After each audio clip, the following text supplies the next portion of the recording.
Bismillahirrahmanirrahim. Kita lanjutkan pelajaran kitab Tijan Ad-Daruri, kitab yang menjelaskan tentang ilmu tauhid.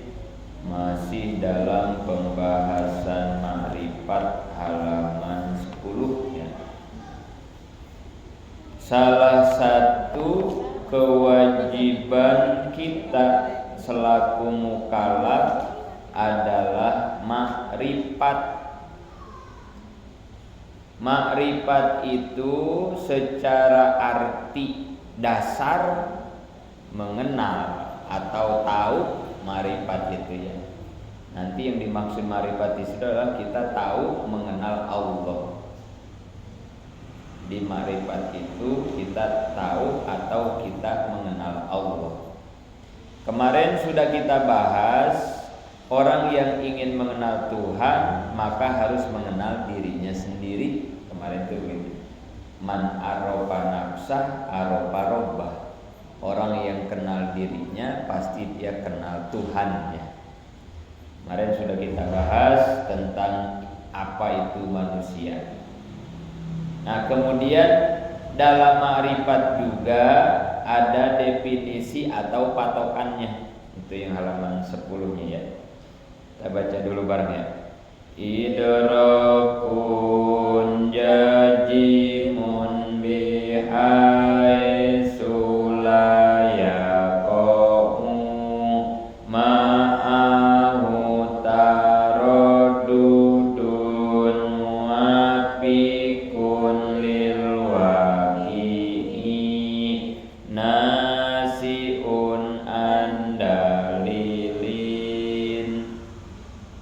Yang disebut ma'rifat yang pertama idrakun jajimun, penemuan yang pasti. Yang dimaksud penemuan di sini adalah kita menemui adanya Tuhan. Disebut orang makrifat adalah orang yang sudah menemukan Tuhan, menemukan Allah. Pertanyaannya, ibu-ibu udah menemukan Allah apa belum? Suami ibu ada enggak? Anak ibu ada enggak? Kenapa ibu berani bilang ada? Karena ditemukan kan ya. Gak mungkin ibu bilang anaknya ada kalau nggak ditemukan kan ya. Artinya ibu sudah menemukan anak ibu, kemudian ibu berani bilang ada kan gitu ya. Gak mungkin orang bilang ada kalau dia belum bertemu, gak mungkin ya.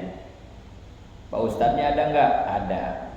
Ketika dia bilang ada, berarti dia sudah menemukan si Ustadz kan gitu ya.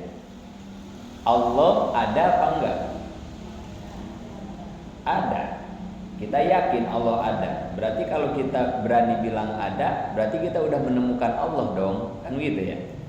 Gak mungkin kita berani bilang ada kalau belum menemukan.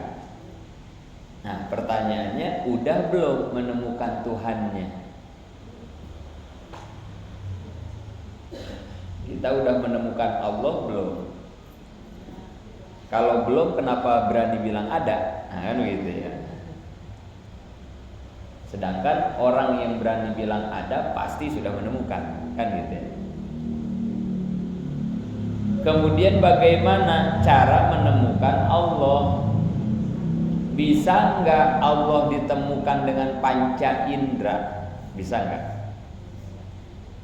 Pakai panca indera. Kalau nemuin duit yang hilang pakai apa? Kalau nyari duit yang hilang kita pakai apa? Pakai mata ya, panca indera mata.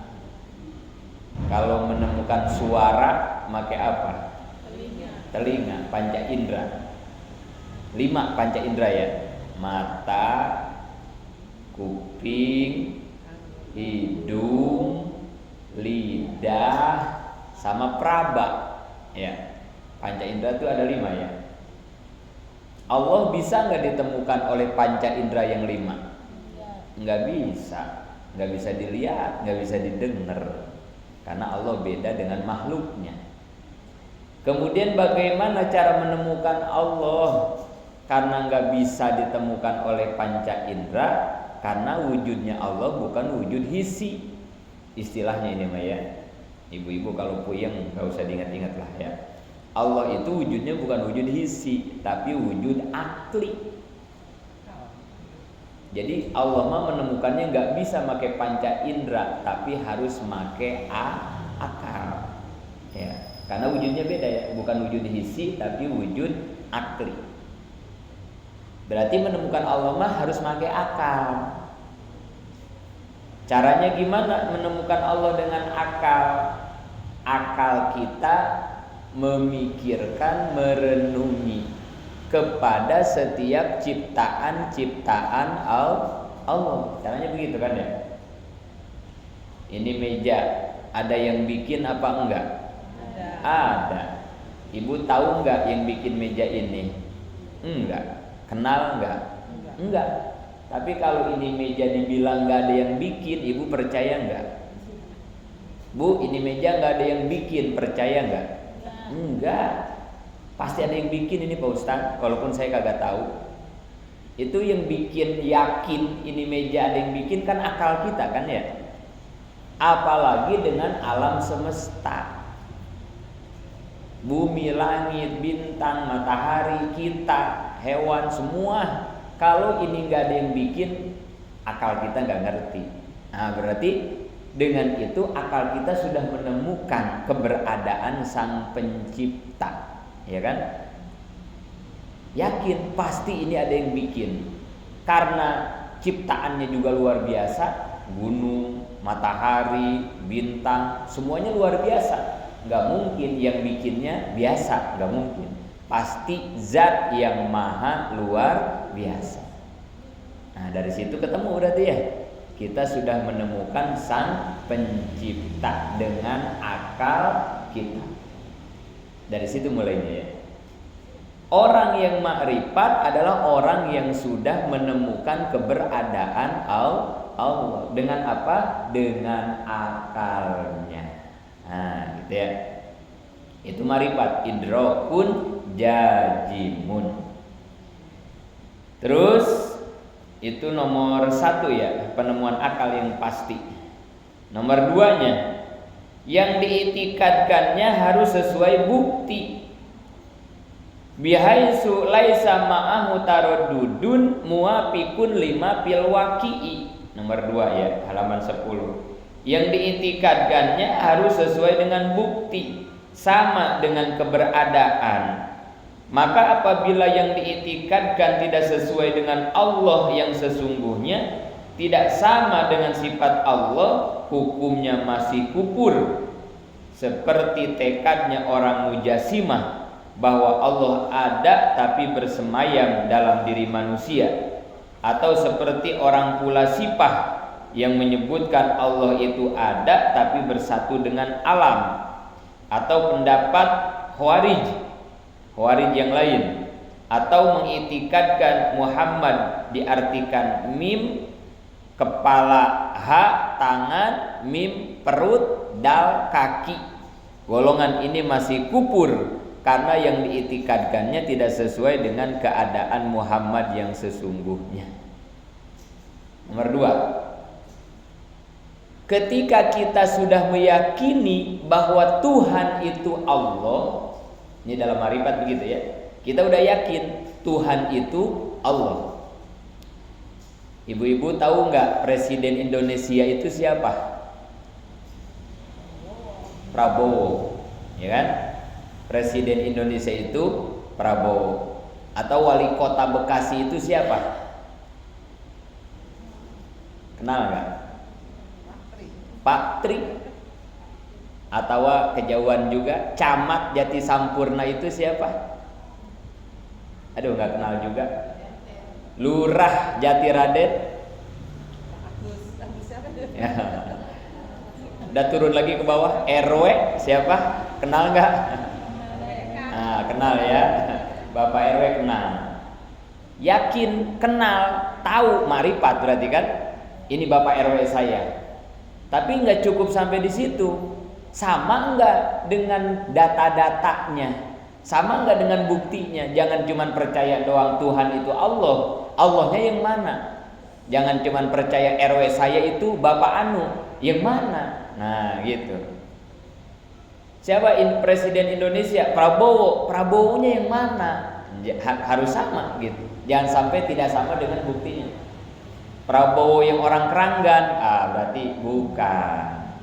Berarti salah. Keyakinan begitu salah. Prabowo yang bininya 3, bukan. 1G enggak. Prabowo presiden kita mah kan gitu ya. Harus begitu ya. Siapa Allahnya? Allah yang punya sifat kudrot, Allah yang punya sifat sama. Allah, nah harus begitu. Artinya apa? Orang yang pengen makrifat berarti dia harus mengkaji tentang siapa itu Allah Subhanahu wa taala. Maka penting kita ngaji tauhid supaya kita kenal sama Allah gitu. Nanti kan di sifat tauhid akan dijelaskan sifat-sifat Allah. Jangan sampai iman kepada Allah tapi Allah yang diimaninya salah. Kayak ini ya, kayak orang Mujassimah, orang Tulasipah. Nah, ini kan orang-orang kafir semua. Percaya Allah itu Tuhan, tapi Tuhannya yang mana? Tuhan yang berada di diri manusia, kan salah. Tuhan yang bersatu dengan alam semesta, kan salah. Atau Tuhan yang ada di aras, gitu ya. Nah, ini berarti kan pemahaman-pemahaman yang salah. Jangan sampai begitu maksudnya. Maka itu penting kita mengkaji ilmu tauhid agar akidah kita benar, nggak salah. Karena syarat makrifat bukan hanya tahu Tuhan itu Allah, tapi dia harus tahu Allahnya yang mana, gitu. Itu namanya muwafiqun lima fil waqi'i. Halaman 11 nomor 3-nya. Nasiun andalilin, makrifat tersebut harus tumbuh dari dalil atau hukum yang dapat dimengerti, baik dalil ijmali atau dalil tafsili. Jadi gini gampangnya. Siapa Tuhan kamu? Allah. Allah yang mana? Allah yang maha kuasa. Atau gini dah. Siapa Tuhan kita? Allah. Allahnya yang berapa? Allah yang kita jadikan Tuhan jumlahnya ada berapa? 1, ya. 1. Ini berarti kan udah bener nih. Tuhannya Allah, Allahnya juga 1. Udah bener nih orang kalau begini ya. Nah tinggal nggak sampai di situ, kita tanya lagi, mana dalilnya bahwa Tuhan itu 1? Nah gitu ya. Jadi dalam makrifat itu harus tahu dalil. Mana dalilnya bahwa Tuhan itu 1 mana? Qul huwallahu misalnya ya. Jangan begini. Siapa Tuhan kamu? Allah. Allah yang berapa? 1. Dalilnya mana? Kagak tahu pokoknya. Kata Ustadz 1 katanya. Nah, nggak bisa begitu ya. Maka ini alhamdulillah ya. Kita ditakdirkan ngaji tauhid pelan-pelan nih, jadi memperbaiki akidah kita gitu ya. Akidah kita nggak kayak kemarin-kemarin sebelum ngaji, mudah-mudahan gitu ya. Atau kayak beginilah, lelaki dalilnya apa? Dia disebut lelaki, dalilnya apa? Bahwa dia itu lelaki, dalilnya apa? Kan ada lelaki, ada perempuan. Nah ini dia lelaki nih. Apa dalil yang menunjukkan bahwa dia itu seorang lelaki? Dalilnya apa?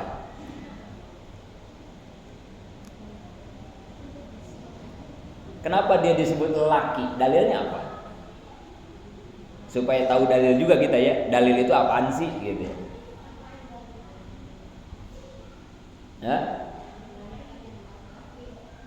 Karena ada kumisnya misalnya begitu ya. Kenapa dia disebut laki-laki? Dalilnya apa? Karena ada kumis.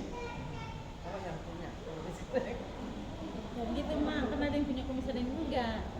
Enggak maksudnya dalil ini supaya kita ngerti dalil ya. Dalil itu apa ya?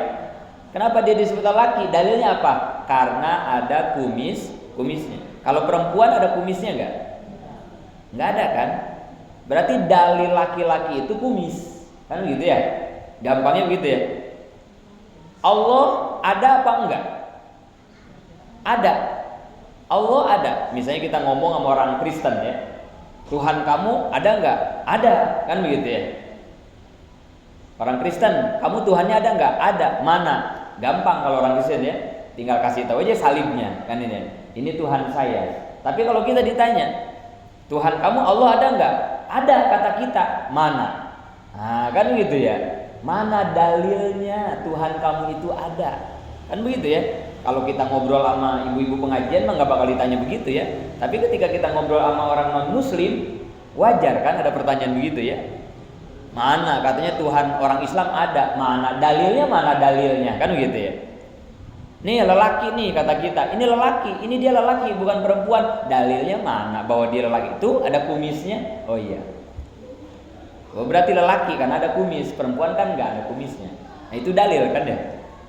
Sekarang ketika kita bilang Allah ada nggak? Ada. Dalilnya mana? Mana dalilnya bahwa Tuhan kamu itu ada? Dalilnya mana? Ini jangan sampai kalah kita nanti kalau ngomong sama orang kampung sawah, masih begitu ya.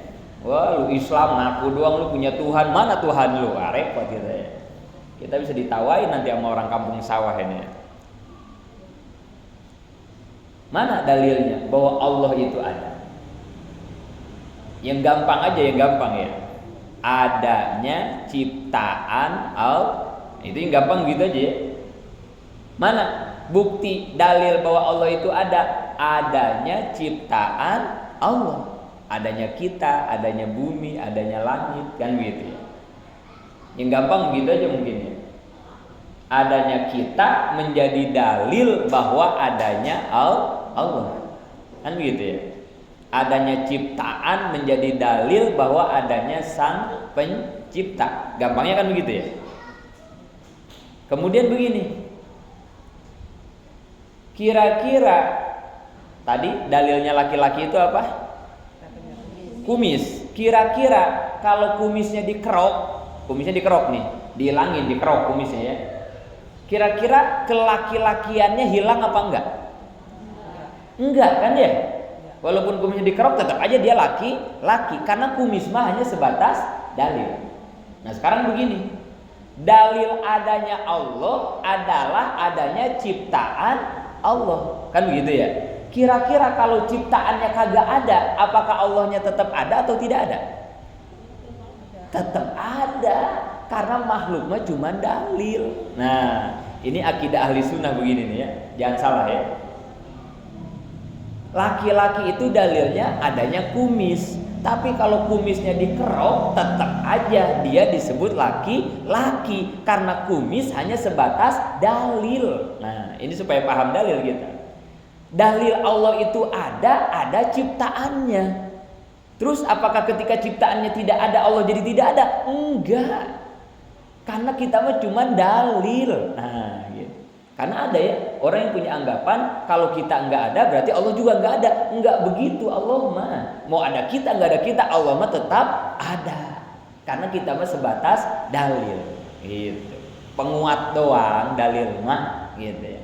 Kumis mah penguat doang, jenggot mah penguat doang. Nggak ada jenggot, nggak ada kumis, ya tetap aja dia mah laki-laki gitu. Ya, dan ini penting ya kita paham tentang dalil karena ini menjadi syarat dalam ma'rifat nomor 3 itu ya. Jadi harus tahu dalilnya kita ya. Nanti di depan akan kita pelajari ya dalil-dalil tentang kudrot, irodat dan lain-lain. Nanti di depan ada. Nomor 4. Apabila beriman kepada Allah tapi tidak berdasarkan dalil, maka disebut imannya iman taklid. Nah, ini nih ibu-ibu. Ibu-ibu beriman kepada Allah, udah beriman mah ya, tapi ditanya dalil kagak pada tahu. Nah, berarti imannya disebut iman taklid. Apa iman taklid? Artinya cuman ikut-ikutan. Bagaimana resiko kalau orang imannya taklid, ikut-ikutan doang? Nah, di bawah itu ya, para ulama beda pendapat tentang iman takdir nih. A. Menurut Imam Sanusi dan Ibnu Arabi, makrifat tanpa dalil tidak sah, baik orang yang mampu berpikir atau tidak. Nah, ini dia. Ibu-ibu, Allah itu melihat atau tidak? Mana dalil yang membuktikan Allah itu melihat? Dalilnya mana?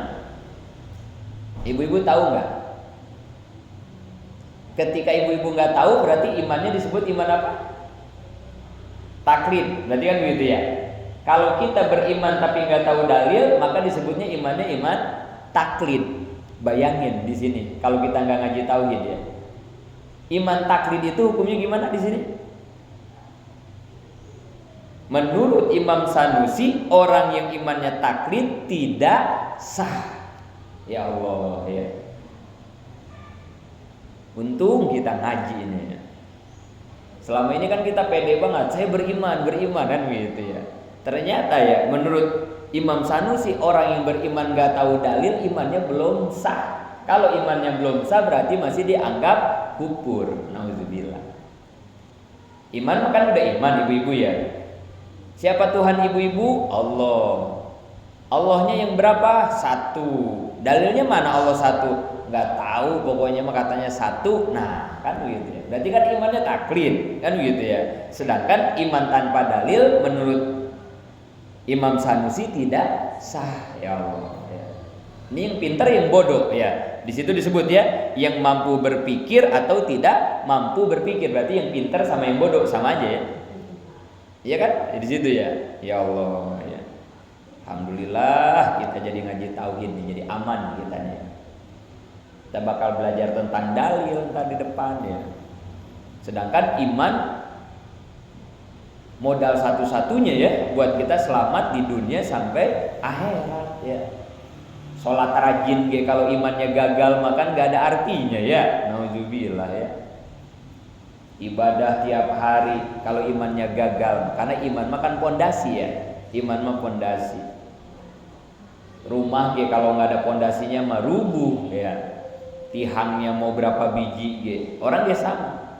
Ibadahnya rajin, amal solehnya banyak, tapi kalau imannya gagal, nauzubillah ya, ke neraka ujungnya ya. Nauzubillah ya. Mendingan kagak sholat tapi imannya bener, mendingan begitu ya. Ya kan? Mendingan begitu kan kalau boleh dibanding-banding ya. Daripada rajin sholat imannya gagal, lebih baik nggak pernah sholat, nggak pernah ibadah, tapi imannya aman. Ah itu mah ke surga. Itu mah ke surga dijamin ya. Asli, nggak pernah sholat, mabok mulu, maksiat mulu, tapi imannya, walaupun imannya pasti kecil ya, imannya kecil banget, tapi bener walaupun kecil, itu mah dijamin ke surga. Walaupun dosanya banyak, ya nanti dosanya dibersihin dulu di neraka pastinya ya. Iya. Tapi lambat laun pasti masuk surga. Dibanding orang sholatnya rajin, ngaji rajin, umroh haji rajin, pokoknya ibadah rajin, tapi imannya batal, nggak ada jaminan masuk surga, nggak ada. Ke neraka abadi. Karena miftahul jannah la ilaha illallah, kan begitu ya. Miftahul jannah la ilaha illallah. Kuncinya surga itu la ilaha illallah. Apa itu la ilaha illallah? Kalimat tauhid. Artinya apa? Tiket seseorang yang bisa menjamin masuk ke surga cuma tauhid, iman, akidah. Maka kenapa ngaji tauhid ini harus paling pertama? Karena ini dasar. Jangan ngaji fikih dulu, jangan ngaji tasawuf dulu, apalagi yang lain. Kalau tauhidnya belum, karena tanpa tauhid apalah artinya ibadah kita. Ya kayak begini aja nih, kita kan udah pede. Beriman nggak? Beriman. Ternyata masalah iman taklid aja kita belum paham. Dan di sini orang yang imannya taklid dianggap belum beriman. Kalau belum beriman berarti masih kufur. Nauzubillah ya. Alhamdulillah Allah takdirkan kita bisa mengkaji ilmu walaupun dasar dulu gitu ya. Paling enggak aman dulu dah akidah kita ya. Nanti ini PR juga nih buat suami kita, buat anak-anak kita, buat mantu kita, buat cucu kita. PR, kita wajib menyampaikan ini kepada mereka. Karena kita nggak mau ke surga sendirian, yang lain pada ke neraka. Nauzubillah ya. Kita pengen di dunia bareng-bareng selamat, di akhirat ya selamat bareng-bareng ke surganya Allah. Kan gitu ya. Maka ini jadi PR buat kita, karena yang ngajinya ibu-ibu ini. Ya syukur kalau suaminya pada ngaji juga di tempat lain tentang ilmu tauhid, aman. Anaknya di pesantren ngaji juga, atau di TPA juga ngaji, aman itu mah. Tapi kalau nasibnya cuma ibu-ibu doang yang ngaji tauhid, berarti PR buat ibu-ibu. Harus ngasih tahu suami dan anak-anak keluarga semuanya. Ya, biar kita semua selamat. Itu menurut Imam Sanusi. Kedua, menurut sebagian ulama, B, makrifat tanpa dalil sah, baik yang pintar maupun yang bodoh. Ini rada enteng ini mah ya. Lumayan nih, ada yang nolongin berarti ya. Kata sebagian ulama katanya nggak apa-apa, nggak tahu dalil juga udah sah-sah aja udah. Yang penting mah dia beriman aja sama Allah. Nah, kita ditolongin nih sama yang ini ya. Lumayan ya. Yang pintar yang bodoh, masa bodoh nggak tahu dalil, yang penting mah Tuhannya siapa? Allah. Ah udah, aman katanya segitu juga ya. Menurut sebagian ulama. Yang ketiga, menurut sebagian ulama yang lain, yang dapat dipegang fatwanya makrifat tanpa dalil sah bagi yang bodoh yang tidak mampu berpikir, tapi tidak sah bagi yang mampu berpikir, bahkan dia dosa. Ini yang ketiga, rada lumayan ini Maya. Ada perbedaan di klasifikasi. Katanya kalau yang pinter mah wajib tahu dalil. Tapi kalau yang udah bodoh mah, apalagi yang udah tua dah, yang ngajinya terlambat kan gitu ya, udah biarin dah, dia mah nggak tahu dalil, dia udah keburu tua, udah terlambat kan gitu. Tapi buat anak-anak kita berarti nggak boleh dong. Anak-anak kita mah kita wajib harus ajarkan anak-anak kita, suruh ngaji ke ustadz yang ngerti. Buat kita mah biarin, masih dimaafin karena udah terlambat kan gitu ya. Tapi buat anak kita yang mampu berpikir nggak bisa katanya. Dosa kalau yang pinter, yang mampu berpikir nggak tahu dalil tentang masalah akidah ini ya. Itu pendapat yang ketiga ya, C.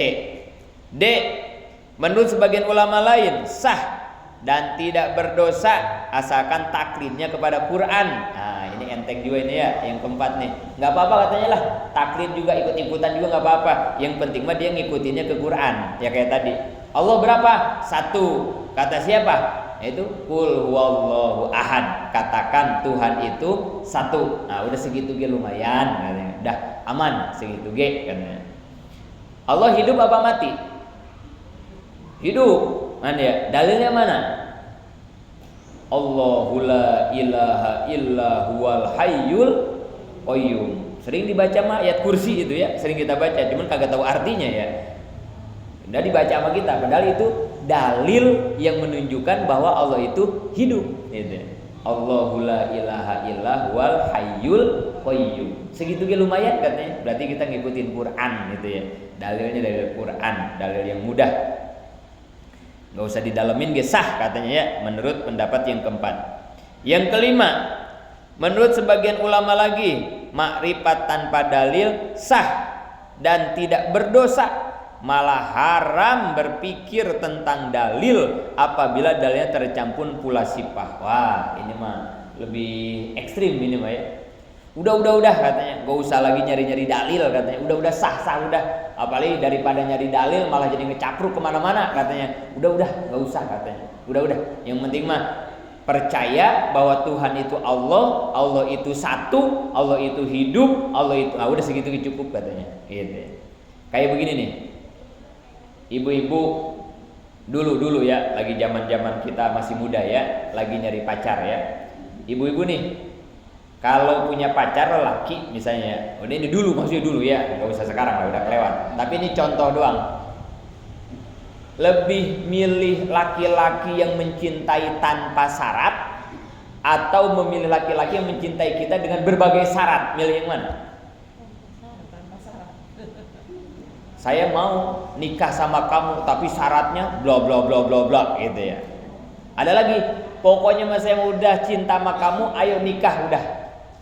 Mau milih yang mana? Kayak begitu ya. Mau beriman ke Allah kok butuh dalil, butuh ini, kelamaan. Ini sebagian ulama yang ini ya, gitu ya. Ini makanya hikmahnya indahnya perbedaan pendapat ulama itu begitu ya. Makanya kan ada istilah ya, ihtilaful ummati rahmatun, kan gitu ya. Perbedaan di antara umat itu menjadi rahmat. Ini beda-beda ya, ada 5 ulama kan begini ya. Tapi beda-beda pendapatnya. Yang terakhir lebih ekstrim.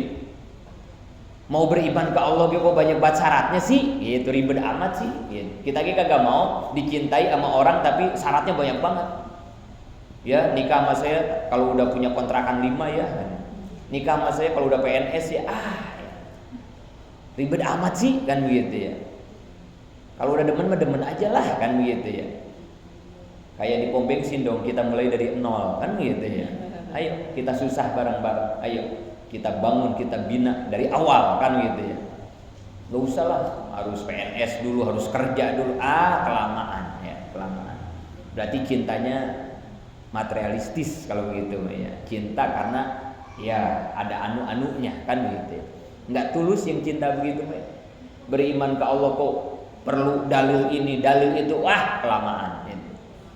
Kalau mau percaya sama gua udah, nah gitulah gampangnya gitu ya. Kalau yang mau udah demen udahlah gitu. Ayo nikah, nggak usah ada syarat ini itu. Nah, dan kita lebih memilih seperti itu. Nah ini sebagian pendapat ulama, ada yang seperti itu. Udah nggak usah pakai dalil-dalil, asal dia udah beriman gitu udah gitu.